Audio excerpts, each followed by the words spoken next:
Hello and welcome to a very special episode of the ROKER RAPPORT Extra podcast. Today, because we have no match this week, we're going to be discussing Jack Ross's time at Sunderland and giving it a little bit of an overview with Sky Sports' very own red and white flag bearer, Tom White. How are you doing? Are you well? I'm very well, thank you. Always well. Always well. You are. You're a very positive man. I am. I wasn't feeling so positive after that Lincoln game. I don't think the rest of the fans were either. It wasn't a particularly nice atmosphere, was it? But we'll be all right. Good day though, wasn't it? It was a good day out. I'll give it that. Every away day is good, unless it's at St James's Park and we lose. And it's been a while. It's been a long time. An away day is always fun. It's been a long time, that, mate. So, obviously, before we go through Jack's time in charge, I suppose my first question would be, what was your take on his dismissal? I know, obviously, recent performances were certainly not reflective of a team who were aiming for promotion, but did you find the timing a little bit odd? I think that the timing, actually, to me, made sense just because it was an international break. The thing that kind of confused me a little bit is that we don't know what's going on with this potential takeover. And I was kind of thought to myself, right, well, if a takeover happens, they probably will change the manager. If not, they'll probably keep Jack Ross. So the fact there's an international break and we're a quarter of the way through the season, that timing made sense. In terms of actually sacking Jack Ross, I'm quite boring with most managers. I always think it's the wrong decision to sack them. Most of the time, I think that they should be given longer. Even going back to Peter Reid, I don't think we should have sacked Peter Reid. I actually think we would have stayed up if we hadn't sacked him. A little bit different with Howard Wilkinson. I must admit, I actually thought when we sacked Mick McCarthy, he would have got us back up, even though we were going down. Poyet, I thought we could have kept him for longer, given him the summer. I think he would have kept us up. Same with. I wasn't sure about Advocat. It was his decision, I suppose. But even Martin O'Neill, I would have given till the end of the season. It's very rare that I think a manager should go so early. So in that sense, I would have kept him for a little bit longer. But I do completely understand the timing and that atmosphere on Saturday. I can see why the owners thought we have to make a change. Going back to when Jack Ross first arrived at Sunderland, we had pretty much plummeted to depth I don't think many of us thought were possible. He'd inherited a threadbare squad with a 40 million wage bill, padded out with under-23s. The likes of Paddy McNair, Joel Desor didn't really bother coming back. And those that did return had just endured two of the most memorable seasons in the club's history. Do you think it's easy to forget how big of a job Jack had to deal with, tasked with not only getting us promoted, but also changing the entire culture around the stadium and the academy? Yeah, I think he did a good job of that. No doubt at all. And after, when we lost the playoff final, in my mind, there was no way at all that we should have got rid of him then. We were absolutely right to keep him. I know that we wanted to go back up straight away, but he did have one heck of a job. Now, other managers have inherited a similar mess, not just at Sunderland, but other clubs, and still managed to achieve everything that was set out by the owners for them. And not going up was a disappointment, but he definitely deserves a lot of credit for what he did. On the other side, every manager, and I speak to loads of managers, whether they're in work or out of work, they all say that they need 3 transfer windows to get the squad how they want it to be. Now, I'll defend Jack Ross again. Because of the mess he inherited, I actually think that he probably needed even more than 3 transfer windows. Because the first one, remember there were players like Gilabodji and Ndong were still there when he came. Lamine Kone, although he actually turned up to training, at least. We know that there were players on far too much for League One. In fairness, far too much for the Championship in Catamor and Oviedo. And they played their part. They played more than their part. They were very good. But he had to find a way of still keeping them in without annoying the rest of the squad who were on maybe a 20th of what they were getting paid. So I actually think he should have been afforded. He could easily, there's definitely an argument to say he could have been afforded another transfer window, maybe even another one on top of that, because that kind of 3 transfer windows rule is a little bit too few considering what he inherited. Yeah, I actually would agree with that. I think it's the first one, it was basically, there was some signings that didn't work out or haven't worked out so far. The likes of Jack Baldwin and maybe Tom Flanagan, you could say that, but he had no one there really. I think it was 12, 13 players when he started. I quite like Baldwin. I actually quite like Baldwin. And I really wanted us to sign him. Yeah, same actually. So when he came, I was really happy about that. I don't think he was anywhere near as bad as has been made out. And Tom Flanagan, he does. Sunderland fans, I don't know what some people see this as positive, some people see this as negative, but we really love players who work hard and give their all for the club. Tom Flanagan does do that. So I wouldn't even say he hasn't worked out. I think Flanagan has done a decent job for a player who came in for nothing and not that much was expected of him. I think he came in and the idea was for him to be a squad player. Yeah. The fact that he's ended up being a first teamer actually is credit to him for forcing his way into the team and keeping staying in the starting lineup for so long last season. So I don't think he's really failed. And Baldwin, I honestly think was decent. I would have kept him. He was given a bit of harsh treatment, wasn't he? I mean, he was in that game against Coventry. Both him and Flanagan didn't exactly paint themselves in glory, but Flanagan got a chance to redeem himself a little from that, and there can be an argument whether he has or not. But Baldwin was never seen again, really. Yeah, I don't really know what the reason was for that, but in the end, the decision to bring Ozturk back in ended up being a good one. Yeah, because he did really well at the end of last season. I think he was a bit unlucky to lose his place this season as well. Absolutely. I personally, I've got to be honest and say, I don't think that's the case. I think it's no secret that I'm very pro this person that I'm going to mention, but a lot of people feel that the first mistake of Ross's tenure was appointing George Honeyman as captain. What were your thoughts on Honeyman as a captain, maybe when he started and throughout his time at Sunderland as captain? Well, when Jack Ross came in, there was one obvious captain, and that was Lee Cattermole. He was already captain, really, even though he hadn't been officially club captain for a lot of years, because O'Shea took it off him when he was getting all those red cards earlier on in his career under Steve Bruce. It eventually went to John O'Shea and then to Honeyman last summer. But I think Cattermole, had Jack Ross known that Cattermole was not leaving last summer, it would have just gone to Lee Cattermole. Yeah. For the reason of, you're a natural captain, you are a leader anyway, whether you've got the armband or not, and you're getting paid a fortune. So if we make you captain, there's a bit more responsibility because we're paying you so much. You should have more responsibility. And the fact that nobody knew whether Cattermole was still going to be there or not because of his wages, Jack Ross was left with the option of a lot of new players.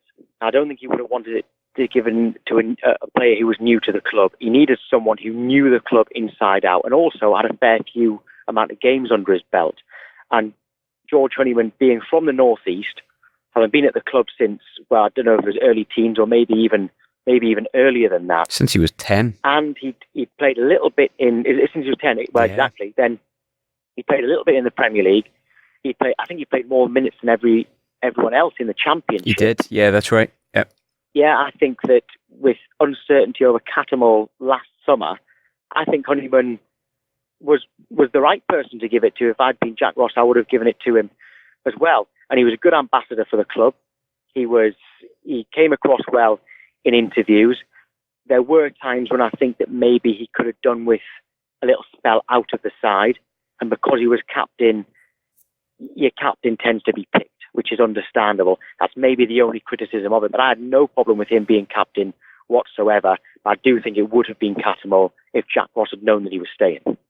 Do you ever think, and I suppose this is my own thoughts, but I always felt like the only issue I really had with George Honeyman was I didn't know really what his position was, but that wasn't his fault. I think, and it was really evident in the playoff final that when Max Power got injured, Honeyman he started in the number 10 and then he brought on Lewis Morgan. So you want him to drop deeper, but it seemed that George didn't really know if he should be a deep midfielder, a number 10 or a box to box. And sometimes that would cause him to look invisible, even though he was doing a lot of hard work. I personally thought he was better deeper. And I think that more of a mistake of Jack Ross wasn't so much giving him the captaincy, it was not nailing down a position and training him in that. A little bit like he's doing with Luke O'Nien, who's playing like 3 positions in one game. How does a player settle with that? Yeah, well, Honeyman also was playing on the wing under Simon Grayson. Yeah. And that playoff finally he was on that right hand side a lot until the injury came, and then obviously Morgan went there. But if you look at the formation that Jack Ross was playing last season, you could most of the time see it as a 4-2-3-1, right? Now, in that number 10 role, you had either Honeyman or, in our best spell of the season, you had Chris Maguire playing just off, well, it was Madger at the time. Now, I would argue that neither of those are a 4-2-3-1, because when you put Maguire in that role, so on the team sheet, it might be spelled out as Maguire behind Madger. I actually think that Maguire played up front with Madger, and actually it was a 4-4-2. The wingers' jobs didn't change. The wingers still had to get up and down regardless. There was two midfielders who sat, and I think Maguire was actually up front with Madger, so it was more like a 4-4-2. If Maguire was either on the bench, injured, suspended, or on the wing, and Honeyman played at number 10, I don't think that was a 4-2-3-1 either. I think it was a 4-3-3 in the old Allardyce and Poyet kind of way. Because Honeyman, again, on the team sheet, he might be behind whoever the striker is, but realistically, he sits deeper. So if he's there with Catamol and Power or Catamol and McGeoch, whoever it is, Honeyman drops in and it's a 3 in midfield as opposed to a number 10. I think all of last season, even though it was spelt out as a 4-2-3-1, I actually don't think we ever played it because there was no natural number 10. Most people aren't a natural number 10. Yeah. But I think Maguire played the striker and Honeyman played deeper. And that, when you're trying to stay in the Premier League under Allardyce and Poyet, that 4-3-3, or even 4-5-1 you could call it, with three central midfielders, with definite central midfielders, not particularly attacking, trying to survive in the Premier League, that's perfect, that works. Trying to get promoted from League One, you either need a second striker or someone to play off the striker. And that's why it worked when Maguire played there, up front, basically up front. When Honeyman sat, it was too defensive for us to make a 1-0 into a 2-0, because our 1-0s, as you know, ended up in 1-1 too often, and ultimately that cost us. So I think that was the problem. His natural game wasn't to push forward, it was to come back. Talking about strikers and who played where, I think one of the big issues Jack came up against was in the striker search. I think originally we were linked with the bloke from Hibs, Florian Kamberi, who's gone on to do well. Yeah. We were very, very close to signing Lyle Taylor, though, and Taylor later claimed that he would have signed for Jack Ross, and I say this in inverted commas, but the powers that would be were ridiculously stubborn.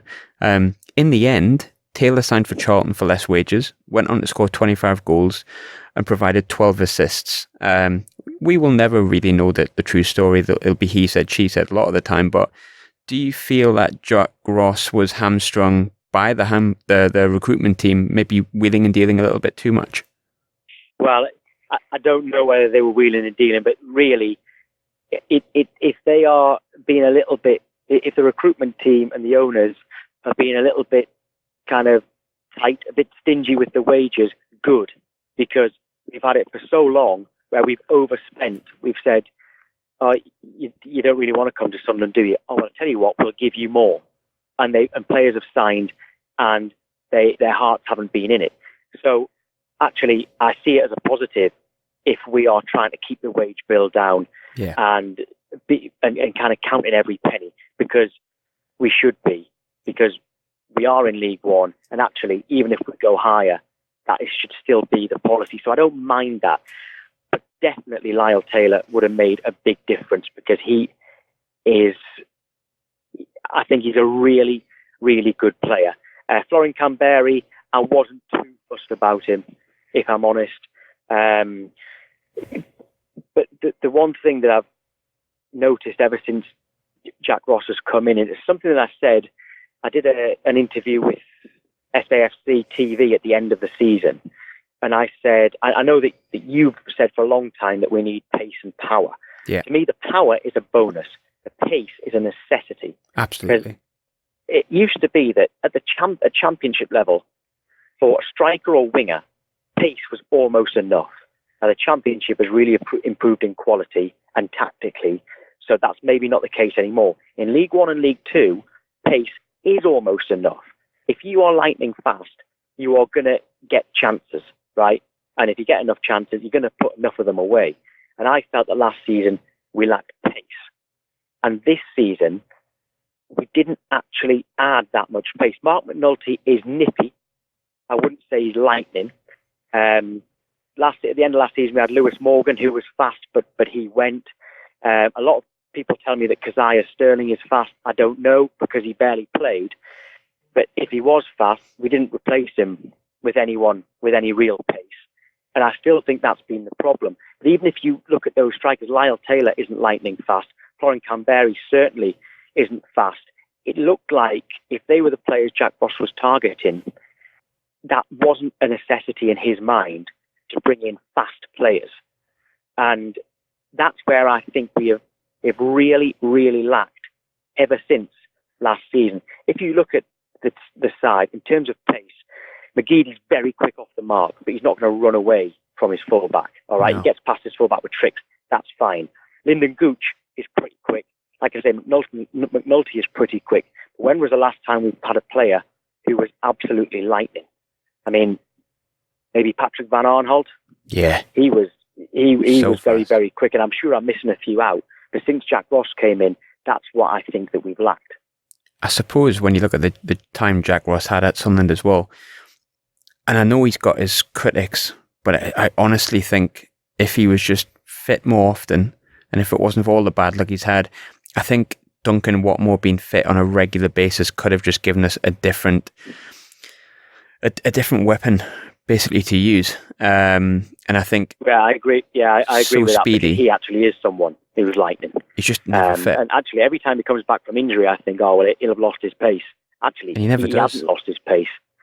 It's just that he's just very, very unlucky. Incredibly. And I think the way he plays as well, it's almost the speed and the way that he runs direct. He's almost asking players to kind of tackle him, in a sense. That's the way he plays. And naturally, if his bodies keep breaking down because he's keep on picking up niggles, he's probably more susceptible to a hard tackle from a midfielder for, say, someone like Wickham.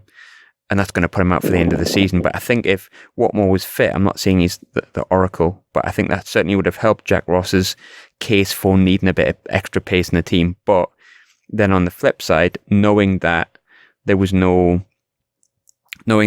he was so often unfit, and knowing that there wasn't much pace outside of that, whoever's in charge of that recruitment, if it is Jack's final answer, and he gets the decision on that, or it is the recruitment and they decide for him, you have to ask that question if, who's to blame for not bringing that in, because it certainly would have helped his position as manager, I think. I'd be very surprised if Jack Ross didn't have the final say, and I'd be surprised if Jack Ross wasn't able to say to the recruitment team, I like that player, can we go after him? Can you find out how much he'll cost? Can you find out if we can afford him? I think that he would have had the final say, certainly. But when I was talking about that formation there, playing with Honeyman a bit deeper and playing a 4-3-3, if you think about that under Allardyce, now that I've had a chance to think about the pace, we were so good once Allardyce had that settled formation and team. And if you think about it, right, Yedlin and Van Arnholt were two of the quickest players in the Premier League. They were attacking from full-back. The two wingers were either Watmore and Barini or Khazri and Barini. Khazri was quite quick. Barini and Watmore very quick, and Jermaine Defoe was certainly quick up front. Yeah. So if you're going to sit back and then counter-attack, you need pace. And a lot of the time, that's what we were lacking under Ross last season. There's the kind of proof that Allardyce's team worked. But I do think that Jack Ross will have definitely been in charge of the transfers. I doubt that he will come out in the future and say, yeah, it was like Gus Poyet said, he wasn't signing the players. Sunderland weren't signing the players he wanted. I think Di Canio even said the same thing. But I think Jack Ross probably was. I'd be very surprised if he said anything different. With Jack Ross in general, I think there's a few people have looked at kind of not so much the downfall, but the moments when it went a bit south for him. But do you think Jack Ross ever recovered from, first and foremost, the loss of Josh Maja and the two near misses at Wembley? I think Madger, his goals, if he'd continued at that scoring rate, yes, I think we probably would have gone up. But at the same time, I thought we'd upgraded with Will Grigg.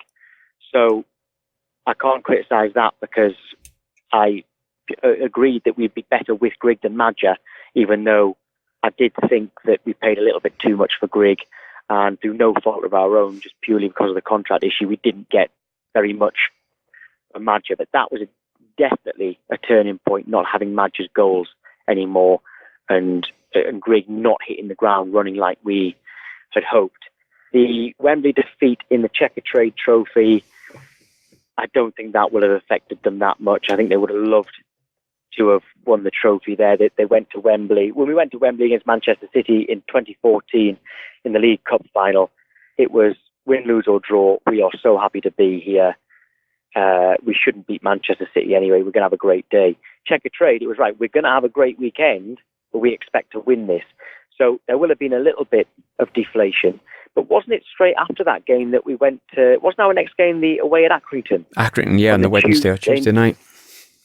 Because I went to that game and we were brilliant, right? There may have been a game in between now that I think about it, but I don't know. That game against Accrington, we were excellent. It was probably the most comfortable, apart from that game at home to Scunthorpe at the start of the season, it was probably the most comfortable that we'd been. We won 3-0. It was excellent. The away section was in brilliant spirit. One of the best away days I've ever been to away at Accrington. And that was just after we'd lost that final. So I don't think that affected us that much. But losing the playoff final was very, very deflating. I know that a lot of the fans were upset about it. Me personally, I felt that although I wanted to go up, I loved last season. So as a fan, I really enjoyed winning more games than we lost for the first time in, well, forever. Probably since we last got promoted, unless Steve Bruce did it in that season we finished 10th. It's been so long, and I'd enjoyed that season so much. I was quite calm, thinking, well, it's okay, we'll go back up next season. But I know that was a disappointment. And I think his downfall of losing that game meant it put so much pressure on him at the start of this season. And that's why he's gone, a quarter of the way through it. And he tried his best. What he tried to do, he thought, right, I'm going to change the formation. And let's see if that works. It didn't work, and he binned it. He binned it very, very early. But actually, our results improved when he binned it originally. And then we reverted to type and started drawing and get a couple of defeats in, and he was gone. But I think that has all come from the pressure of losing that playoff final. Talking about pressure and things like that, and I guess it's just a question I want to ask, and my opinions I'll keep to myself on it, but do you think that the 100-point target set by the owner was a bit of a nail in the coffin for him? Because if you look through the squad, without one or two exceptions, we have got a squad who are by and large good League One players. Not brilliant, good. So was it ever like a realistic target, especially when you consider, and we've already touched on the necessary improvements that were required, that weren't made? Do you think it was always an unrealistic target? I remember wincing a bit when I heard it. It was on your podcast. It was me that asked the question. I remember it, and I remember wincing again. Oh, that's a big total for a team who actually, to be honest, unfortunately, only finished 5th last season. Yeah. Saying you want to go to 100 points when we know we're going to lose Catamol and Oviedo, and possibly others, and there doesn't appear to be much money to spend. That is a little bit harsh. I think saying we demand automatic promotion this season, possibly even saying we demand to be champions, I actually think most people would say, well, so we should. Yeah, fair enough. And Jack Ross would probably say, do you honestly think I'm going to aim for anything less than that? But 100 points was kind of not just like the icing on the cake. It's not just even a cherry on the top. I mean, it's like getting a whole new cake, getting to 100 points. It was a little bit too much to ask, I think, to put that pressure on. But I do think that they were well within their rights to suggest that we should be going up, even as champions. but certainly an automatic promotion. And that obviously could still happen. It just will be under a new manager. Yeah.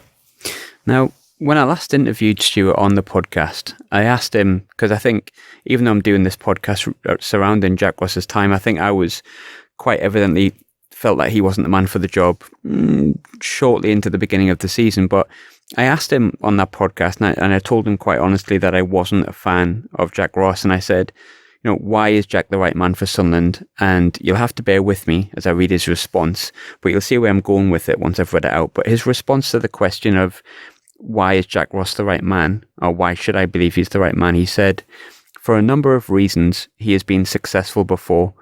When you analyse his stats, he wins more of his games in his second year of management than in his first.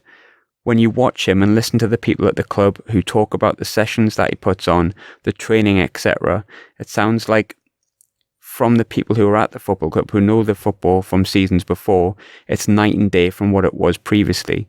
He's very engaging. I believe that the lads are with him, and I think that they will get better and grow. He's hardworking, diligent, he looks at himself, he's always evaluating and trying to improve, and I believe that he's not a stubborn manager that won't take views on board. He's improved players. If you ask Aidan McGeady why he wanted to stay, it was Jack Ross. Now, Aidan loves Sunderland, but he's very pro-Jack. I'm not saying that Aidan McGeady is the fountain of knowledge on all of football managers, but when you have a player of his calibre who knows Jack can get the best out of him, that's a feather in his cap. You can focus on things that have gone wrong and all of the negatives, or you can turn around and say, I'm aware of how difficult it is to manage players when some are earning £150,000 a week and others are earning £40,000 a week, and get a unified dressing room where everyone feels together. Jack managed to get a togetherness within that squad, and everyone is entitled to think that he's not the right man for the job, but I've made a judgment call that he is the right man for the long-term benefit of this football club. So that was his full quote. So since I asked the question, we've played 11 games, we've won 7 of them, including superb wins over Premier League sides Burnley and Sheffield United. We've drawn 2 of them, and we've also lost 2. What do you think has changed in Stuart's mindset to go from describing Jack as the man for the long term to relieving him of his duties in 52 days? Everything he said there, I think was fair. I think he's kind of, for anyone who wanted Jack Ross to go at the end of the season, I think he's explained it perfectly why he didn't go at the end of the season. But I think that he will have always had in his mind, let's give him, but normally in the Premier League you say, judge me after 10 games. That's what people tend to say, managers in the Premier League, and the owners will give them 10 games at the start of the season if things haven't gone so well the season before. I think that all that's happened is he isn't as high up the table as they would expect at this time, and they feel that they've given him enough time. But like I said at the start, I would have given him longer.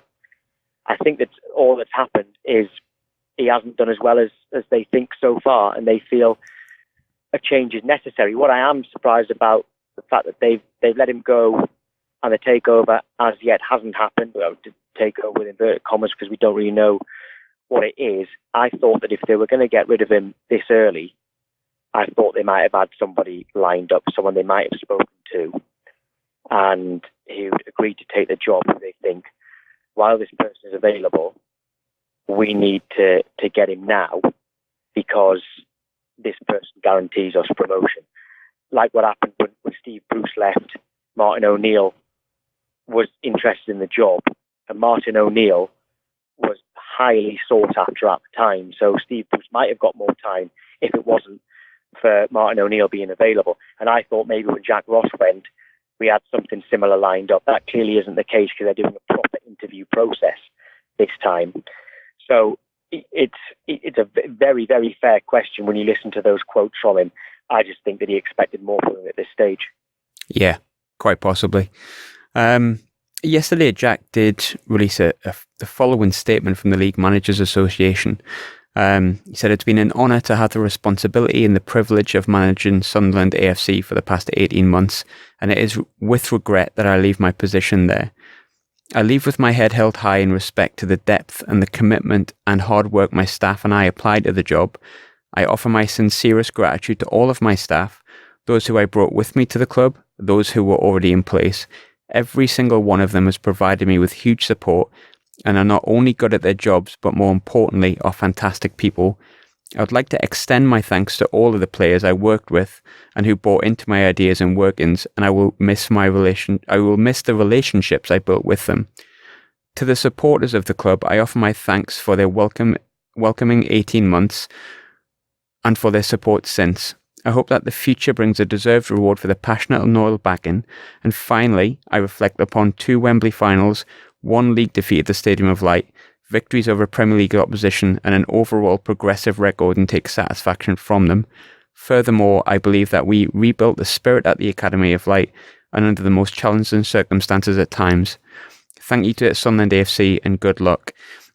What's your take on his statement? Because he actually expresses his thanks to everyone at the club, but seems to stop short at thanking Stuart and Charlie. Are we reading too much into that? Oh, definitely, because he says everyone at the club, so they are in, they are part of the club. So he is. I think he is thanking them. I think it's a very good statement. He doesn't have any little digs in there, because sometimes when a manager goes, there are a few digs.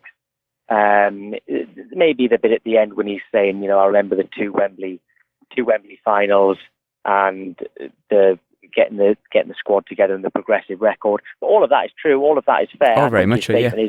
It's probably the best statement that they always release them through the LMA, the League Managers Association. Yeah. And I think it's probably the best statement from an outgoing Sunderland manager that I can remember. Yeah. But it's obvious that he is. It's been very obvious that he is a good guy, and certainly works his socks off. Did everything he could to get us promoted and to do a good job at the club. I think he appreciated the fact that he is at a big club. It just hasn't worked. I think it's been, his tenure has been good, but it needed to be, it just hasn't been perfect. And I think that statement is a good one. And like I say, I still think he's done very well, just hasn't done quite enough to keep his job and become a Sunderland legend, because anyone who does well at Sunderland will become a Sunderland legend. Yeah. I think he's done well.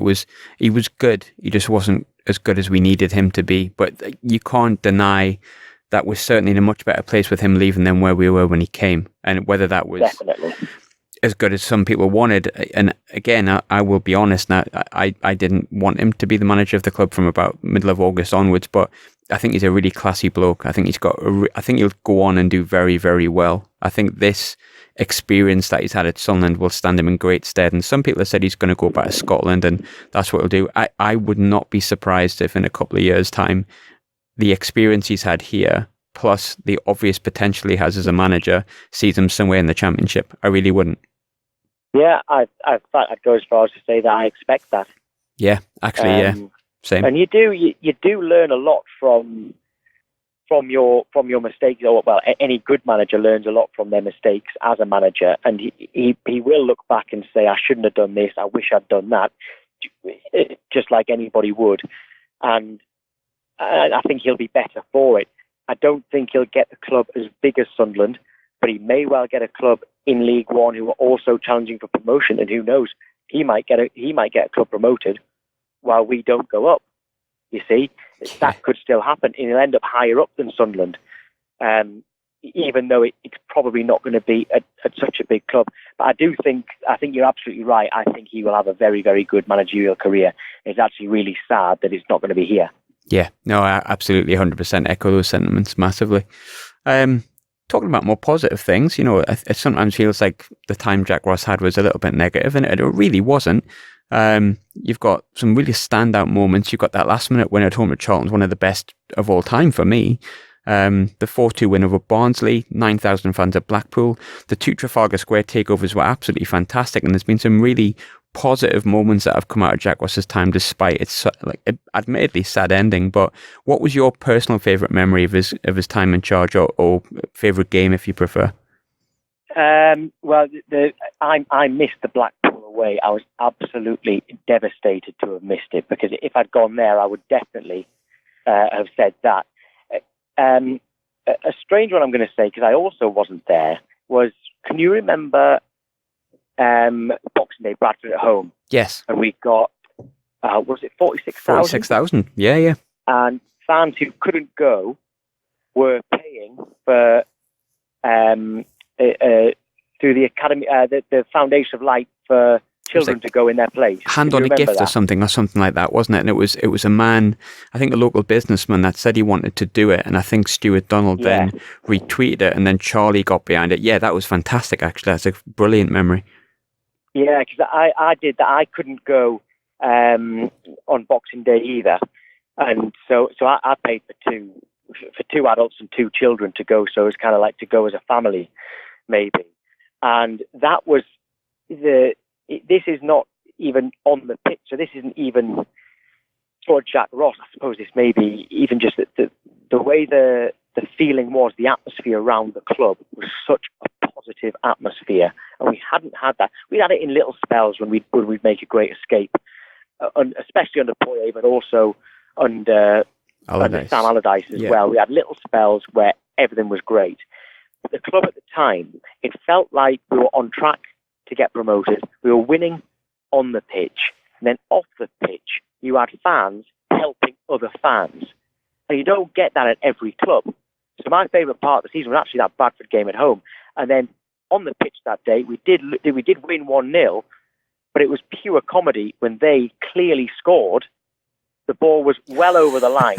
John McLaughlin scooped it back, and I could see watching it on my phone that it was a goal. It was so far over the line. Tiny screen. It was so obvious it was over the line, and it wasn't given, meaning that actually it was pure comedy on the day, and we got 3 points. Amazing atmosphere, set a record attendance for League One. So that's actually the memory that stands out. I mean, that's not much good for Jack Ross, because he didn't he didn't really do much about it. But some of the away days that I went to last season, that Accrington one was brilliant. And we won that one as well. Gillingham away, I tell you, that stands out as an away game as well, because Gillingham, before I went there, I know a Gillingham fan, he said to me, you do know that we were officially given the worst away day in the Football League. And I went, oh, great. Went there on a Tuesday night. It was, I think it was August. It was August. It was. Scorching hot, right? So we were in that temporary stand that's been there for years and years, even though it's temporary stand with no roof. But it was absolutely beautiful, and we stuffed them 4-1. So in terms of on the pitch, I'm going to say that one, because that's when I thought, right, this is it. Everything's coming together for us now. But for the season on a whole, it was definitely just the whole atmosphere around the club on Boxing Day last year. So I suppose just to finish on, as we're currently speaking, I think we have been given permission to speak to 5 managers. Now, off the top of my head, I think if we're talking about given permission, we're talking about managers in work. So you've got Gareth Ainsworth, I think Paul Cook is potentially speaking to us, and then I can't think of who else off the top of my head. Kevin Phillips is Mark Robbins, Mark Robbins. Coventry gave Mark Robbins a new contract. Off. So maybe that's one of them. Kevin Phillips is, I know he's interested. He spoke as much. You've got Stendhal as well. But I suppose it's a double-ended question just to finish on. I mean, first and foremost, who would you go for? Second of all, who do you think we'll get? Third of all, do you think that the chairman's looking for a manager to get us back into the Championship and beyond, or do you think they're purely looking for someone to get us out of this league? If he wants someone to get us out of this league and then get significant investment to get us up to the Premier League, there may be a change of manager even if we get promoted. I think it's always best to plan long term anyway. Yeah. And I think any appointment that comes in, I think they would still get the chance in the Championship if they do get us promoted. But all of the names being linked, right, whether they're in work or out of work, there's kind of a list of safe options and a list of exciting options. All right, exciting options, Roy Keane, but that's a risk. Yeah. Kevin Phillips, exciting, but that's a risk. Safe options, Paul Cook, but he would cost compensation. Gareth Ainsworth would be quite safe as well, but not that exciting. You've kind of got one or the other. All right. I would say it depends whether we want excitement or or just to be safe. But I've actually got three names that don't seem to be even linked with the job. If you want me to run through those three names and why I think. Absolutely. Right, okay. The first one, and this might surprise people, and people might immediately dismiss it, but I'll explain why I think it could happen if we go for him, is John Terry. I think that, I know he's employed at the moment, but not as a manager. He wants to be a manager. I'd be very surprised if he was given a chance at a Premier League club as a manager. He is likely to get the chance in the Championship as a manager, but would it be a club as big as Sunderland, even though we're in League One? Probably not. I think he's worth a phone call. Are you interested? If he says no, no problem. I don't think we should rule out giving him a call. And if he's interested, he will instantly. Not many managers guarantee much. Allardyce guarantees that you don't get relegated. All right. I think Tony Pulis pretty much guarantees you don't get relegated from the Premier League. All right. I think that John Terry does guarantee an upturn in results, because if he walked in that dressing room, every player is going to be like, crikey. Yeah, the standards John there, Terry, very much so. Right? Yeah. Just like Roy Keane did when he came in the Championship. Yeah. I can get on board with that. hope Get that we've at least tried. And like I say, if he says not interested, fair enough. He is in the Premier League, even though it's not as a manager. He's in the Premier League at Villa, and things are quite exciting there. So fair enough, right? But I think we should try. The second one who hasn't been mentioned is Craig Shakespeare. He's out of work. He is an excellent coach. And also, he has the ear of Sam Allardyce if he wants advice. He's out of work. Why not speak to him? Why not interview him? See how he comes across. And in terms of being a manager, his experience is limited. In terms of being a coach and assistant manager, loads of experience. He's been briefly at England with Sam Allardyce. He's been at a big club like Everton. He has managed Leicester, and was very unfortunate to lose his job. Yeah, at he Leicester. was actually. And he is out of work, and he's been out of work for a long time now. Would he consider it, especially if there's a long-term vision for him? All right, and tell you what, it would help us if we've got Sam Allardyce helping him out as well. By the way, Yes. even just off the record. Those So so there's John Terry and Craig Shakespeare. I know a few people might be listening to this thinking, all right, they're fair shouts. My third shout, I don't think I'll get a lot of love for it, but it's someone who was my first choice when Simon Grayson got the job. Right. So if I wanted him when our aim was to get promoted back to the Premier League from the Championship, how can I rule him out when here we are trying to get back to the Championship from League One? And that's Paul Heckingbottom. I said when Grayson got it that he should get it. I wanted him to get it before Chris Coleman got it, even though I was happy with Chris Coleman getting it at the time. Heckingbottom's in a job at the moment at Hibs. Things aren't going that well for him at the moment, which doesn't help his cause, I know. But it does help our cause in terms of he might be interested because he might be fearing losing his job at Hibs in the first place. I think they have won the last one or two, which has helped things out for him. But I love him. And my reason is, before people get annoyed with me, I meet a lot of managers in work and out of work. And some of them I sit and chat to off air. And I think, how on earth were you ever a manager? Right? Like, you don't even know half the players. Like you don't know what you're doing. Paul Heckingbottom, chatting to him, I just sat and listened. He was brilliant. Really, really impressive. Right? He does know the club, albeit only he was at the club as a kid. I'm not sure if he made a first-team appearance, but he was a decent left-back. It didn't help him that he had Mickey Gray ahead of him at left-back. But really, really impressed with him. Really hard-working, completely focused on football. Excellent record in the transfer market when he was at Barnsley, by the way. And he probably regrets leaving Barnsley for Leeds, because Leeds fans just weren't having him. And eventually, he was binned for Marcelo Bielsa. That part's fair enough. I really, really like him. And although it wouldn't be an exciting appointment for the fans, I can assure you that this guy knows what he's doing. He's not my friend or anything. I'm not trying to help a friend out. I've not spoken to him since he got the Hibs job. I've only ever spoken to him through work. But he was really impressive, and I would like him to be considered as well. But I've kind of given, of all the names everyone's talking about, it's too easy to keep talking about those and give my opinion on those. But those three from left field, I would really hope they were at least talking to them. Tom, it's been really, really nice catching up and kind of covering over Jack Ross's time, both the positives, the negatives, and then talking about the future moving forward as well. But I'm sure we'll be seeing you around away days and hopefully back at the Stadium of Light. But thanks for joining us, Tom. Appreciate it. Always a pleasure. I absolutely love the away days. The home games that go with my dad, they're great and everything, but we're purely there for the football. The away days is just a great day out. Full day, innit? Time. And I owe you 2 pints. Yeah. I'll let you off. I'll let you off.